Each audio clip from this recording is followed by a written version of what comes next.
Bismillahirrahmanirrahim.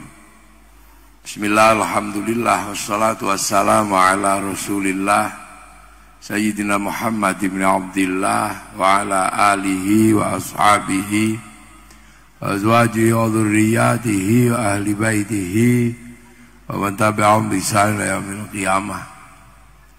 Para alim, para ulama, para habaib, para kiai yang hadir, yang sangat saya taklimi, sangat saya hormati, Bapak Bupati yang kita cintai secara bersama-sama, Pak Wakil Bupati ada? Oh, tugas. Nah, sahabat-sahabat atau apa namanya ini? Subhanul Muslimin Lovers, Subhan Lovers. Para hadirin wal hadirat yang berbahagia, alhamdulillah kita ini punya kebiasaan bersandar dalam setiap persoalan yang sulit. Kita ini selalu bersandar kepada Allah dan Rasulullah. Cara bersandarnya orang Indonesia dengan istighosah dan sholawat itu dimanapun. Dari orang lahir sampai orang mati isinya zikir dan sholawat. Yang namanya zikir marhabanan sudah menjadi menu sehari-hari apapun kegiatan kita. Dari urusan dalam rumah sampai urusan bangsa dan negara, kita membiasakan bersandar kepada Allah dan Rasulullah. Makanya kalau kemudian Banyuwangi ketika menghadapi persoalan yang demikian rumit, kembali bersandar kepada Rasulullah Muhammad Sallallahu Alaihi Wasallam dengan Banyuwangi bersolawat. Kenapa? Karena Rasulullah ini punya kemampuan menyelesaikan sesuatu yang rumusnya nggak ada di dunia. Kalau istilah milenial disebut out of the box, nggak ada rumusnya. Rasulullah ini menyelesaikan masalah nggak pakai rumus yang umum. Makanya jangan salah kalau kemudian kita selalu diajarkan bersandar kepada Rasulullah. Sampai bisa bayangkan, Rasulullah itu lahir menjadi nabi, menyelesaikan masalahnya orang Makkah pertama kali. Rasul itu sudah aneh. Kenapa? Orang Makkah itu ahli membaca, ahli menulis. Tapi Rasulullah hadir di situ tidak bisa baca, tidak bisa nulis. Sahabat bisa bayangkan, kalau menyelesaikan orang Mekah yang ahli membaca, ahli menulis, diselesaikan oleh seorang guru besar atau profesor, itu sesuatu yang lumrah. Tapi Rasulullah tidak bisa baca, tidak bisa nulis, dihadirkan di Makkah untuk menjadi jalan keluar bagi orang yang jago membaca, jago menulis. Rasulullah menyelesaikan orang Makkah. Orang Makkah ini diselesaikan oleh Rasulullah dengan Rasulullah diangkat menjadi nabi. Tapi harus menyelesaikan orang Makkah yang nggak ngerti nabi. Apa ndak aneh? Orang Makkah itu nggak ngerti nabi. Ngertinya itu penyair sama kahin, dukun. Orang Mekah nggak ngerti Nabi. Yang ngerti Nabi siapa? Orang Yahudi, orang Nasrani. Dan itu tempatnya tidak di Mekah, tempatnya di Filistin. Makanya ketika Rasulullah mengaku jadi Nabi, orang Mekah, Nabi itu apa? Sama kayak sekarang. Saya enak saja mau datang jam 1 pun nggak ada masalah, Pak Bupati. Kenapa? Orang Banyuwangi ngerti kiai, takut kualat. Kenapa? Karena ulama-ulama Banyuwangi sudah mengajarkan siapa itu kiai, siapa itu ulama, ngerti. Makanya saya tadi itu nyantai aja, nanti sampai jam 1 juga nggak apa-apa. Wong orang Banyuwangi ngerti kiai. Makanya ketika saya datang disambut-sambut biasa aja. Salaman sampai ada yang bolak-balik 7 kali, biasa aja. Kenapa? Karena orang Banyuwangi sudah diajari oleh ulama sebelum saya tentang ulama dan kiai. Maka ketika saya dihormati di sini biasa aja. Ini kalau pagernya dibuka bisa diserbu saya. Mulai dari minta suwo, iya Gus ya, iya biasa. Karena sudah ngerti kiai. Sangat berbeda ketika saya masuk ke pedalaman Irian. Orang Irian di pedalaman nggak ngerti kiai. Seandainya saya datang dengan rambut panjang masuk sana, saya pasti dianggap tim pemburu babi. Dan saya nggak boleh marah. Lah, Rasulullah itu di Mekah, orang Mekah itu nggak ngerti Nabi. Bahkan ketika Rasulullah dapat wahyu pun dicarikan dukun. Karena dianggap kesurupan. Dukun yang paling terkenal Waraqah bin Nufail. Maka ketika Rasulullah gak ketemu Waraqah dibilang Iqra gitu, Waraqahnya pingsan. Karena Waraqah ngerti yang bisa bilang begitu hanya utusan Allah. Itu. Makanya Rasulullah ini aneh. Disuruh menjadi nabi, penerus nabi yang sebelumnya. Rasulullah tidak seperti nabi yang sebelumnya. Ini keajaiban semua, aneh semua Rasul ini. Disuruh jadi nabi, yang nabi sebelumnya ini kuat-kuat. Nabi Nuh mencabut pohon, Nabi Ibrahim dibakar tidak mempan, Nabi Musa hebat, musuhnya tempeling mati, jenggotnya Fir'aun dipegang separuh putih separuh hitam. Hebat Nabi Musa itu. Nabi Daud tangan masuk tanah keluar jadi pedang. Nabi Sulaiman seluruh binatang bisa diajak ngomong. Nabi Isa orang buta dipegang melek, orang mati itu bangun. Tiba-tiba Nabi Muhammad dijadikan nabi, dilempari batu kakinya bocor, maka semua orang wah ini bukan nabi. Coba. Jadi nabi ini jadi nabi dibalik situasinya oleh Allah. Untuk apa? Untuk mendapatkan tanggung jawab yang lebih besar. Seandainya Rasul itu masih kuat kayak Nabi Musa, pasti orang mengikuti Rasulullah karena takut. Kalau orang dibuat seperti Nabi Sulaiman, Nabi Muhammad dibikin kayak Nabi Sulaiman, pasti orang mau ikut karena Nabi Sulaiman itu kaya dan raja, bahkan entut bisa diajak ngomong. Tapi begitu Nabi Muhammad ini jangkauannya, tanggung jawabnya gede, rahmatan lil alamin, maka perangkat nabi-nabi yang sebelumnya yang keras-keras, kuat-kuat dihilangkan dari Rasulullah. Karena yang mampu menembus ruang dan waktu yang semakin luas bukan kekerasan, tapi apa? Cinta kasih, rahmatan lil alamin. Maka yang keras-keras itu pasti bukan tipologi umat Rasulullah Muhammad sallallahu alaihi wasallam. Yang galak-galak itu pantasnya jadi umatnya Nabi Musa. Nah itu. Akan tetapi yang dilakukan oleh Rasulullah ini sudah tidak masuk akal. Apa yang tidak masuk akal?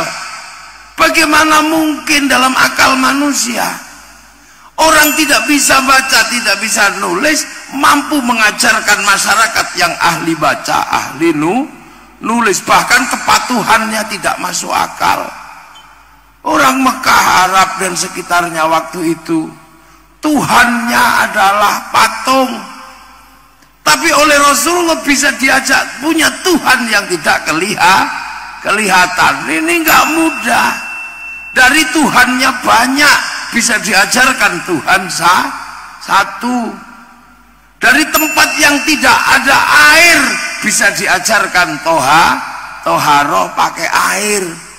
Padahal pakai air itu susah, minum aja susah. Ini malah disuruh mandi. Bisa diajari seperti itu. Dari tempat yang panas luar biasa bisa diajari puasa. Kalau kita puasa mudah, berteduh di bawah pohon jambu sudah hilang dahaganya. Di Arab itu mau lari kemana? Panas. Tempat yang demikian panas orang bisa diajari puasa. Di tempat yang tidak ada makanan orang bisa diajari berbagi sedekah. Di tempat yang penuh syahwat orang bisa diajarkan bertahan tidak melakukan kejahatan seksual. Kapan? Saat melakukan tawaf. Saat melakukan tawaf syahwatnya orang tawaf dibuka. Apa? Perempuan yang lagi tawaf tidak boleh menutup mukanya, padahal syahwatnya tinggi. Jangankan lihat muka, lihat mata kaki aja syahwat. Itu muka dibuka, betapa syahwat yang berkembang di sekitar itu luar biasa. Tapi pada saat yang sama laki-lakinya disuruh pakai baju, tidak boleh dijahit. Kalau mau nakal kali tinggal wes itu aja. Tapi kenapa bisa bertahan untuk tidak melakukan kejahatan seksual sementara berputar di sekitar Ka'bah? Ini pelajaran nggak masuk akal. Pelajaran berikutnya yang bisa, tidak ada yang bisa. Rasulullah mampu mengajarkan kepada Sayyidina Umar tukang kelahi, padahal Rasulullah nggak pernah kelahi. Sayyidina Abu Bakar seorang konglomerat mau nuntun unta. Siti Aisyah yang usia 10 tahun riang gembira dinikah sama orang 50 tahun, sementara di Banyuwangi selisih 20 tahun mau bunuh diri. Coba ini gak masuk akal, nggak masuk akal. Bayangkan orang 300 mau disuruh perang ngadepi orang 3.000 itu kan mau berangkat bunuh diri. Jadi apa yang dilakukan Rasulullah ini out of the box, keluar dari pikiran dan rumus dunia. Makanya ketika para ulama masuk ke Indonesia melihat sesuatu yang luar biasa, bahwa bangsa ini adalah bangsa yang multi agama, multi ras, multi suku, bukan sesuatu yang mudah. Arab lebih mudah karena satu bangsa, makanannya sama. Orang Eropa lebih mudah karena satu bangsa, budayanya hampir sama, makanannya sama, kulitnya sama, bahasanya sama, ngurusnya lebih mudah. Itu pun pecah menjadi puluhan bangsa, puluhan negara. Tapi begitu para ulama datang ke sini melihat ini ada kawasan puluhan bangsa, puluhan suku, merasa akan sangat kesulitan yang luar biasa. Budayanya banyak, makanannya banyak, berbeda-beda, bahkan hantu paling banyak ada di Nusantara. Orang Eropa hanya mengenal Casper, ghost. Orang Amerika mengenal yang namanya voodoo. Orang Arab jin, setan. Orang Cina vampir. Orang Amerika Dracula. Orang Indonesia hantunya banyak. Wewe gombel, gendruwo, kuntilana, demit, toyol, jerangkong, kolor hijau. Lengkap, apalagi Banyuwangi, Alas, Purwo, pusat demit internasional. Makanya saya gumun itu, betapa hebatnya Bupati Banyuwangi bisa bertahan tidak dimakan sama hantu Alas, Purwo. Hebat beliau ini loh, bisa. Jadi begitu para ulama datang ke sini, gimana ini? Islam harus jalan di sebuah tempat yang jauh, karena dikatakan dalam Al-Quran, mathaluhum fit Taurat wa mathaluhum fil Injil kazar'in. Islam itu seperti tanaman, maka harus ditanam. Fase sebelumnya sudah dilewati semua. Wa kafa billahi syahida. Ini fasenya Rasulullah Muhammadur Rasulullah walladzina ma'ahu, eranya sahabat, makanya asyidda walal kufar, tawuran sama orang kafir. Ruhama ubainahum, era khulafaur rasyidin, tarahum ruk'an sujada yabtaghuna fadlan minallah wa ridwanan simahum fi wujuhi min athari sujud. Ela ulama fikih sama ulama tasawuf begitu bergerak jauh. Mathaluhum fit Taurat, mathaluhum fil Injil kazar'in, seperti tanaman. Maka cara menanamnya bagaimana? Di tempat yang jauh. Maka para ulama yang punya pengalaman bagaimana membawa Islam bergerak keluar dari jazirah sana, tidak dibawa pohonnya tapi bibitnya yang dibawa, karena menanam menggunakan bibit. Maka ditanam di sini, Allah tanam dengan bahasa sini namanya pangeran. Saya kayak gini, kalau di sana gelarnya gagah, Syekhun, Ustadzun, Al-Alim, Al-Fadil, Al-Karim, Pauwanjang. Sampai sini cuma ditanam dengan nama Kiai. Padahal Kiai itu nama lain Kebu, Kiai Selamet, Tombak, Kiai Pleret, Kiai Semar. Tilmidun muridun ditanam dengan nama santri. Bahwa itu Allah pangeran. Padahal di sini ada pangeran Mangkubumi, ada pangeran Brewira Bumi, ada pangeran Minak Jinggo, ada di situ lengkap. Lu ini terus gimana cara nanam? Pelan-pelan sampai akhirnya tidak ada jalan keluar. Agar tempat yang jauh ini mendapatkan barokah, maka manusia sudah tidak bisa mikir bagaimana cara agar masyarakat ini menjadi baldatun thayyibatun wa rabbun ghafur. Maka akhirnya para ulama bersepakat, ya sudah, bukan pangkat kita untuk mengurusi orang dengan berbagai macam bentuk suku bangsa seperti ini. Yang punya kekuatan seperti ini hanya Rasulullah Muhammad sallallahu alaihi wasallam. Maka semenjak itu bangsa ini dititipkan kepada Rasulullah. Cara menitipkannya apa? Cara menitipkannya adalah membangun sebuah konsep besar yang dilakukan apa? Tawaran Rasulullah. Rasulullah menawarkan apa? Rasulullah menawarkan kullukum ra'in wa kullukum mas'ulun an ra'iyati. Maka begitu Rasulullah menawarkan ra'iyah, bahwa kalian adalah orang yang saling bertanggung jawab, maka tidak ada apapun di sini selain ra'iyah, yang dulunya raja, yang dulunya hamba, yang dulunya kawulo, yang dulunya gusti, dititipkan semua ke Rasulullah. Seluruh makhluk di antara Sabang Merauke, setiap kepala disebut dengan sebutan Rasulullah, ra'iyah, yang diserap ke bahasa Indonesia menjadi rakyat. Menyebut orang Indonesia dengan sebutan ra'iyah atau rakyat adalah cara para ulama, para pendahulu menitipkan seluruh kawasan ini, manusianya titipkan pada Rasulullah Muhammad sallallahu alaihi wasallam. Dan satu-satunya bangsa muslim dunia yang sanggup menyebut penduduknya dengan sebutan seperti yang diinginkan Rasulullah, ra'iyah, hanya ulama Indonesia. Ini tepuk tangan sing banter, ndak usah malu-malu. Ini anak milenial harus paham. Tidak disebut apa-apa selain disebut ra'iyah. Ra'iyah kalau ngumpul titipkan sama Allah. Wasyawirhum fil amri, lahirlah konsep besar namanya musyawarah. Titip ke Allah. Makanya musyawarah itu bahasa Al-Quran. Nah, cara ulama dulu menitipkan seperti ini yang kadang kita nggak sadar.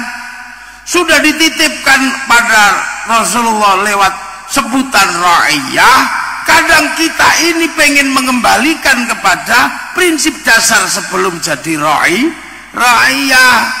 Sebelum jadi ra'iyah ketika saling menyerang disebut kafir.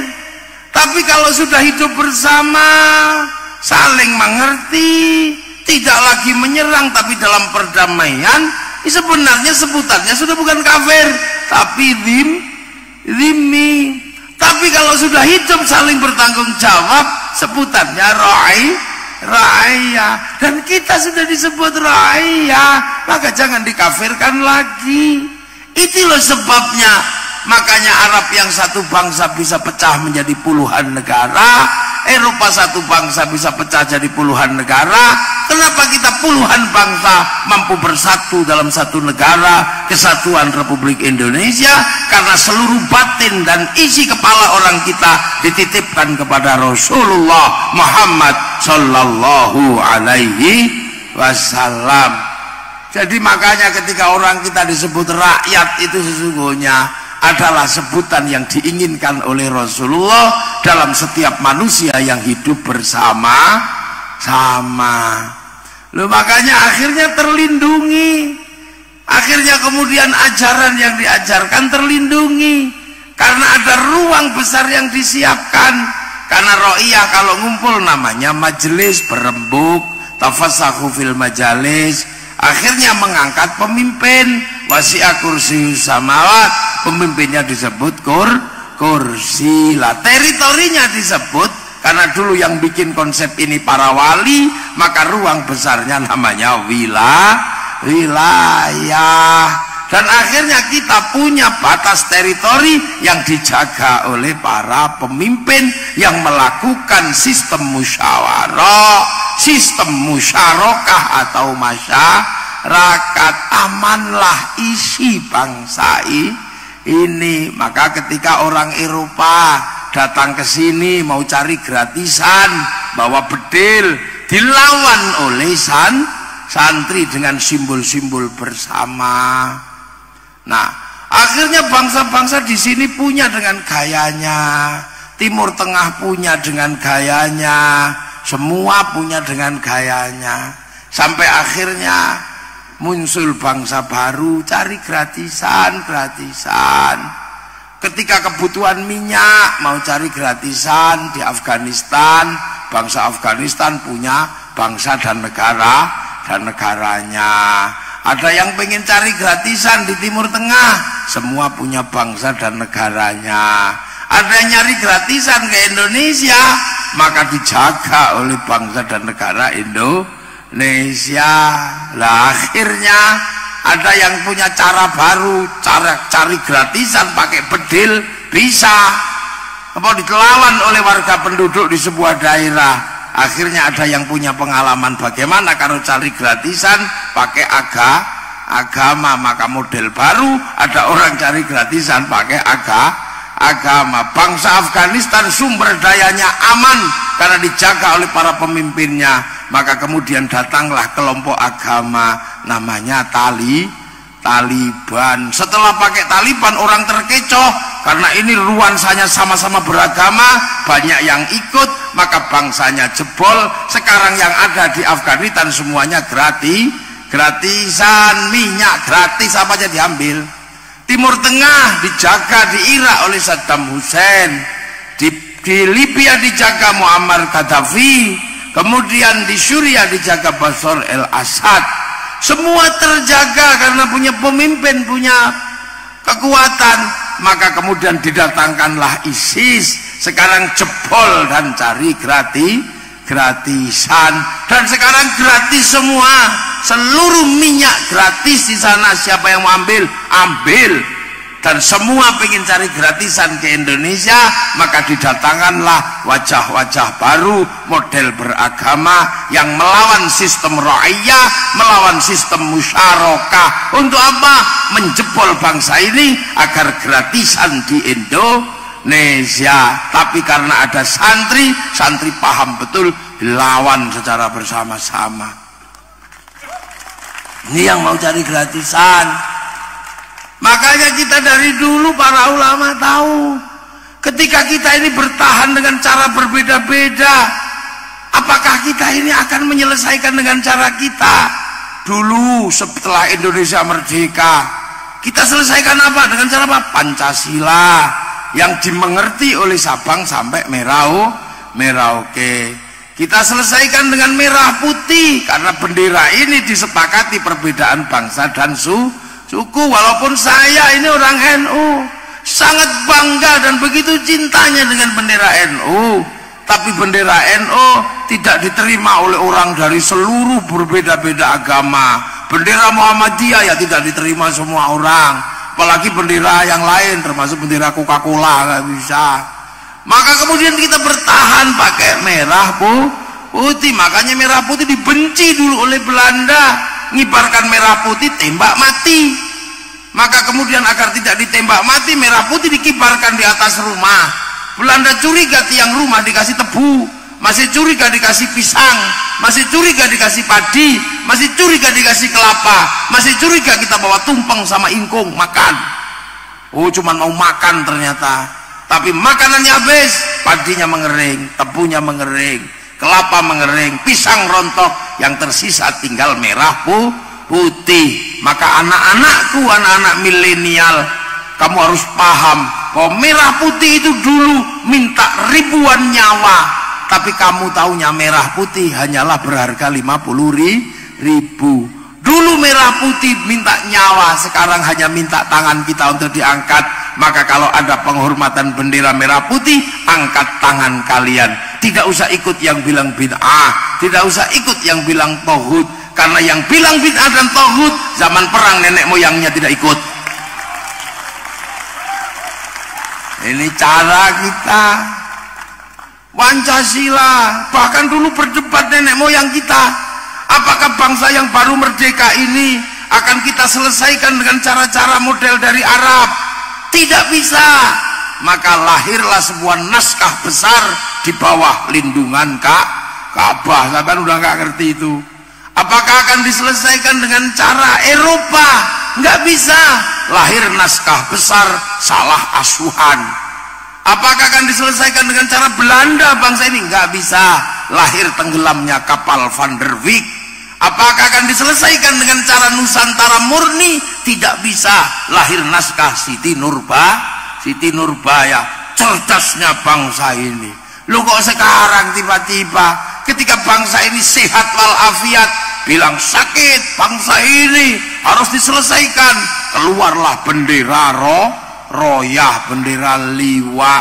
Ini kan benderanya Rasulullah ketika perang. Masa negeri yang damai ada bendera perang keluar? Maka bendera itu masuk akal mengatakan bahwa pilpres adalah perang. Gak perang, pilpres itu kelanjutan pilkades. Pilkades antar desa ningkat sedikit, pilbub milih Pak Azwar Anas. Setelah itu ningkat pilgub. Setelah itu pilpres, riang gembira. Orang Indonesia menyebutnya pesta demokrasi, namanya pesta riang gembira. Syukur ada uangnya.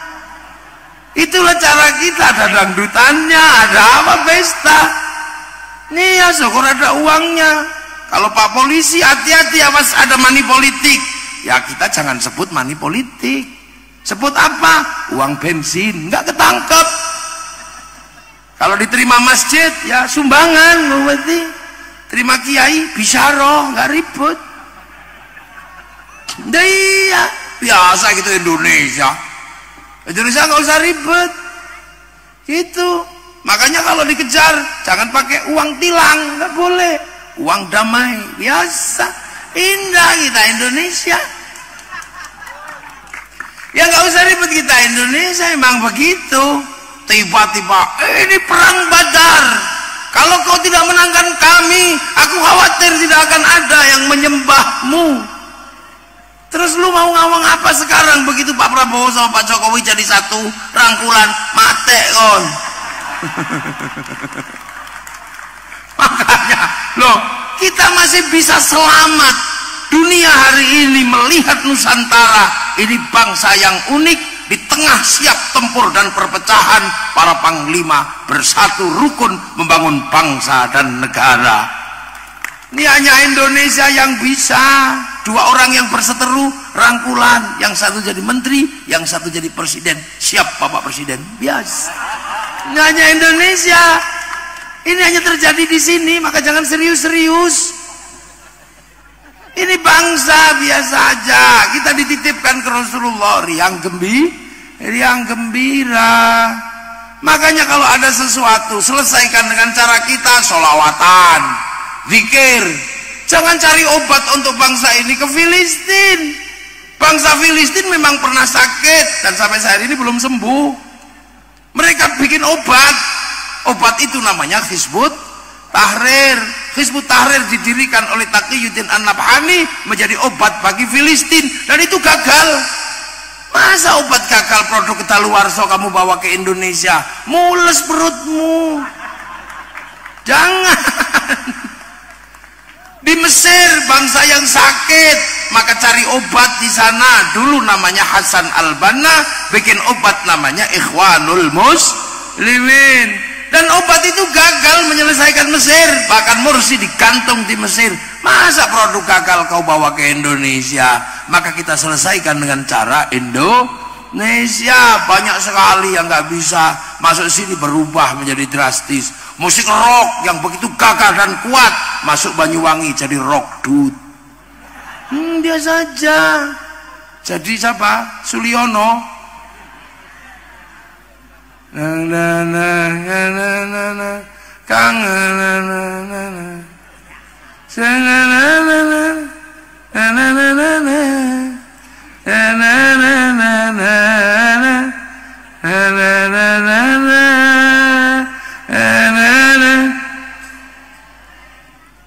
Terus aku kepengen, saya tak sekali-sekali dengar nuansa lain di Banyuwangi. Kan Subhanul Muslimin sudah tadi. Saya pengen dengar nuansa lain. Kak kue Suloyo gimana?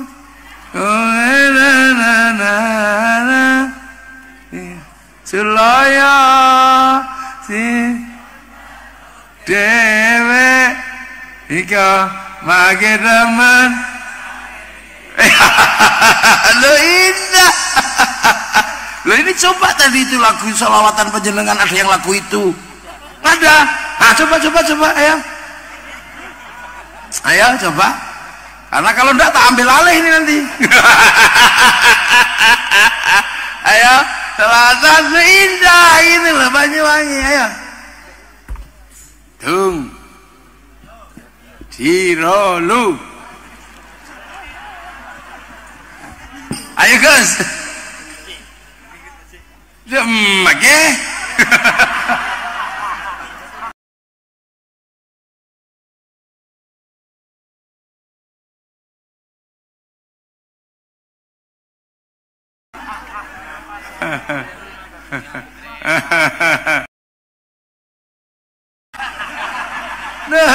Oke.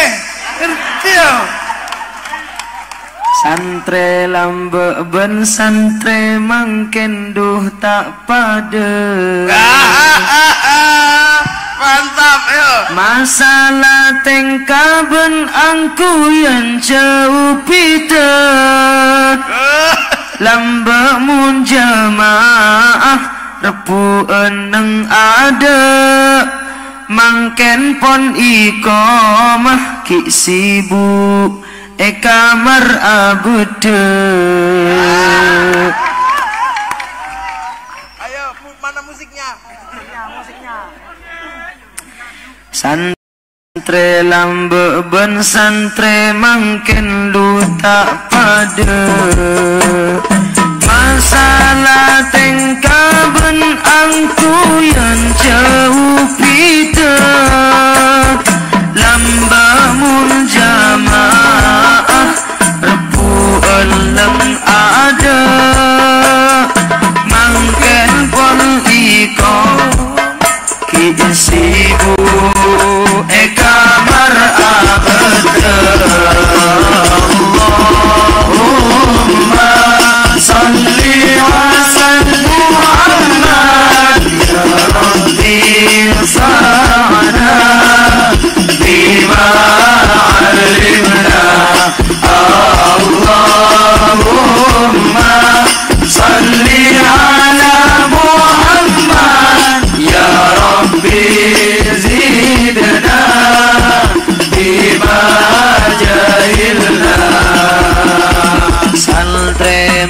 Kelmun soro gaya nomor setung mare kerem kinil pun melia saro mun ngangkui kalampi semapan segaul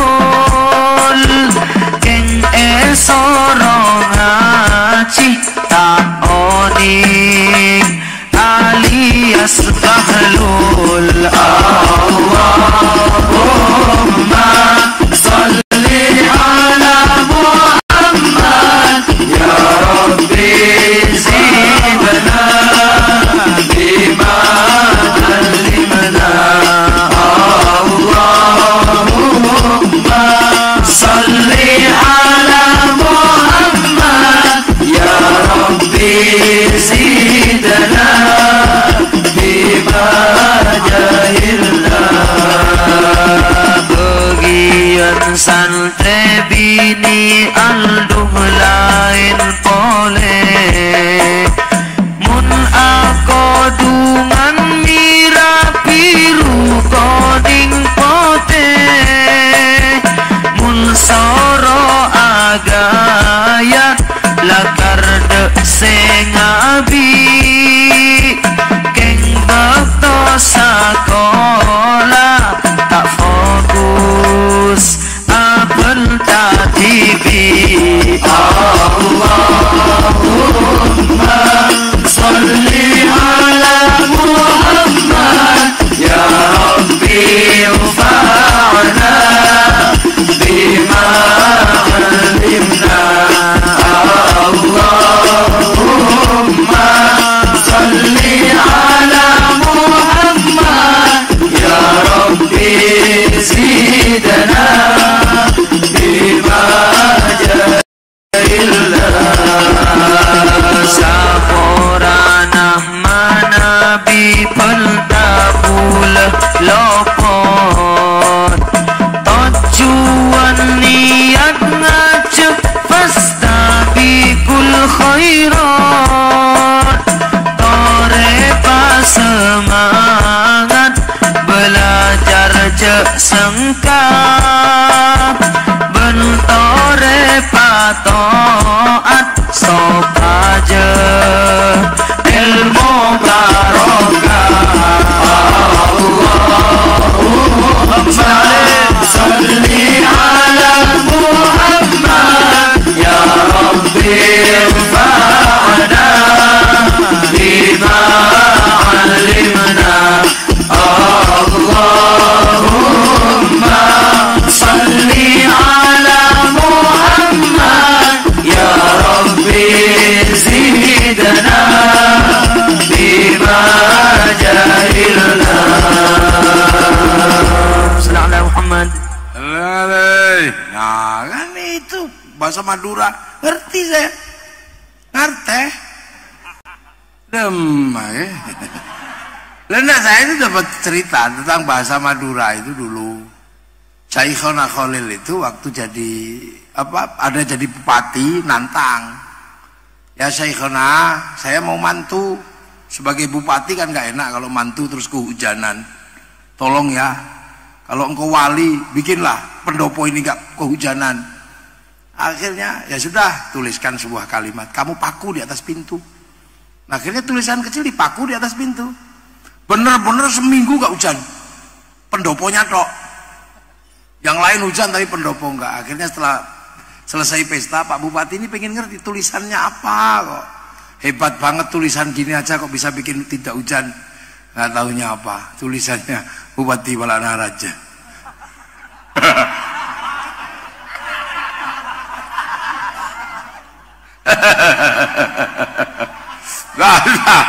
Jadi alhamdulillah.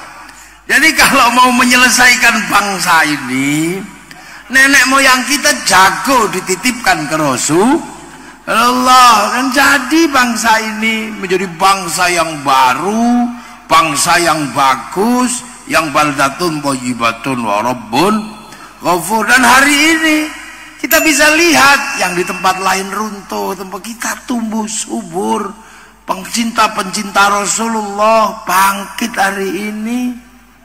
Ada. Dan akhirnya bangsa ini terjaga. Makanya karena dulu nenek moyang kita ini sadar bangsa ini isinya bermacam-macam, maka semuanya harus disatukan dalam Bhinneka Tunggal Ika. Makanya kita diajarkan bersatu, sholawatan bareng berdoa bareng-bareng. Yang pinter doa, yang nggak pinter modalnya amina, amin, amin, amin. Kalau cowok apek kesuwen, amin. Makan nasinya jadi satu, tumpeng. Ikan ayam, iwa ayam, yo ayam, kok ikan no ayam. Ayam biar jadi simbol bareng-bareng, jadikan ingkung. Ada orang mati, kita bareng-bareng ngumpul, tahlilan sampai 7 hari. Ada orang syukuran bareng-bareng. Apapun bareng-bareng. Maka waspada anak-anakku generasi milenial. Kalau ada orang ingin memecah kebersamaan atas nama agama, waspada. Karena itu sesungguhnya adalah kurir-kurir yang akan cari gratisan di Indonesia. Ya iya. Dulu makan bareng-bareng, sekarang orang makan bareng-bareng pakai agama, bid'ah. Nggak ada lagi, takut. Orang ngumpul kalau ada orang mati, bid'ah. Nggak ada lagi orang ngumpul. Zikir bersama setelah sholat, nggak ada tuntunan agamanya, bid'ah. Terus lagi doa bareng-bareng, bid'ah. Yang kita pakai jari 10, tiba-tiba ganti jari 1, cuman gini aja, ini gini. Sama-sama gitu, mending model kayak Cina, lebih cepat. Tuhannya diokrok-okrok, ayo cepat. Itu. Jadi yang menjadi simbol kebersamaan mulai diruntuhkan. Setelah nanti dipisah, ini bid'ah, orang tidak punya lagi ikatan kebersamaan. Lama-lama perempuannya disendirikan, matanya tutupi, akhirnya tidak kenal siapapun. Terus mulailah naik grade-nya. Khutbah dulu setelah Rasulullah, khutbah ini jadi sarana alo-alo orang. Maka oleh Imam Syafi'i dikembalikan kepada fitrahnya khutbah, dikembalikan bahwa khutbah adalah rukun sholat Jumat. Karena rukun maka disyarati imamnya harus ngalim dan tua. Agar ulama tua bisa bertahan kalau khutbah pegangan mimbar. Karena ini rukun maka tangannya tidak boleh gini-gini. Agar tangannya tidak gini-gini dipegangi tongkat. Akhirnya orang khutbah kembali pada fitrahnya, taqallah, tenang. Tapi ketika mereka nggak punya cara ngolok-olok musuhnya karena kumpulan yang lain dibid'ahkan, maka mereka harus merebut mimbar untuk cari alat propaganda. Agar mimbar bisa menjadi alat propaganda dan tangan bisa begini-begini lagi, maka tongkat harus dihilangkan. Ketika tongkat hilang, maka khutbah kemudian menjadi sarana caci maki lagi. Waspada kalau ada yang begitu, nak.